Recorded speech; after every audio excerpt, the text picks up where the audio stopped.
rudest customer got what she deserved. We were about to close the cafe when this lady walked in rudely. Excuse me, but we close at 4. There are 3 minutes left, so serve me. All right, what would you like? A coffee, but I want it boiling hot. Even though it was past closing time, I didn't want to be rude, so I agreed. Here you go. This is boiling, I don't want it. The cooks had already closed the kitchen and were ready to leave. Now I want a sandwich. Ma'am, the cooks are leaving. They haven't seen their families in days. It's time to close. I don't care. I'm a customer and I demand respect. Here you go. What kind of crap is this? What? It's perfect. It's disgusting. Pick it up off the floor. By this point, we all wanted to kick that shameless woman out. But we didn't want any trouble with our boss. I apologize for the misunderstanding. Here's your bill. What? Are you kicking me out? Ma'am, we closed 40 minutes ago. We all want to go home. I don't care. The customer is always right. Just then, our boss arrived and we thought he would fire us. What happened here? These insolent people are terrible servants. First of all, who the hell are you? And second, they're not servants, and it's past closing time. But I'm the customer and I demand fair treatment. And I demand that you get the out of my restaurant. The rudest customer. My mom abandoned me so many times that I lost count. She left with a doctor because she didn't like children and left me with my dad when I was 2 years old. I'll come if I don't forget. But that day never came. Your mom came, but you were asleep, dear. I didn't hear from her until I was 6 when they forced her to take me in, but her husband treated me terribly. My mom didn't believe me, and the worst part, she said she never wanted to see me again. I learned to live with that, but when I was 10, she showed up again.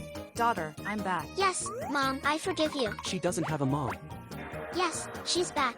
Look, she came back because she thought she couldn't have children anymore. But when she found out she could, she said, "Hasta la vista, baby," again. When I was 19, she found me on Facebook and we went for coffee because she wanted to confess everything. Your dad is a failure. I deserve better. My dad works very hard and loves me. Anyway, I don't want you as a daughter, but as a friend.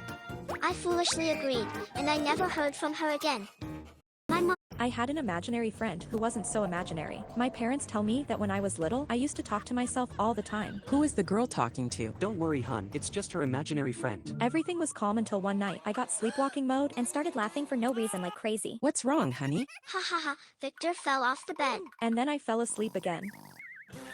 My parents felt real terror. My mother hid under the covers, and my dad went into exorcist mode. Look, Victor, if you just want to play with my daughter, that's okay. But if you hurt her, you'll have to face my fury.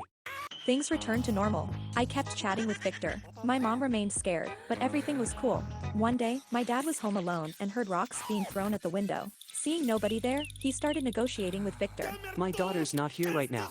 Negotiating with Victor. My daughter's not here right now. When she comes back, I'll tell her to play with you. Then, the noises stopped, we moved away, and I never saw him again, until, sometime later, we found out that before, my neighborhood was a lake and a lot of people drowned there, including children. They tried to take away my baby from my own home. Good night, sweetie.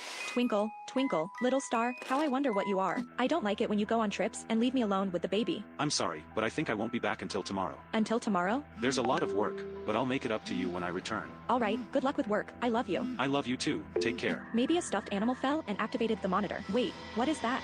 Ah, police, there's a man in my baby's room. Come out with your hands up. Ma'am, there's no one here. But I saw him, right there. My love, are you alright? This is why I don't like being alone. Search the house. There are no open windows or forced doors. But Lucia's music box is missing. A month passed, but I was still very nervous. Don't give it any more thought. Let's enjoy the ride. I can't stop thinking that crazy person could be nearby. Thank goodness I'm with you. I'll take care of you. Everything happened so fast. I don't even remember when I called you that night. The good thing is that I got there quickly. I thought you'd be stuck at work and that you wouldn't come until the next day. As soon as I got your call, I couldn't think of anything else but running to you and Lucia. I don't have a record of calling you that day.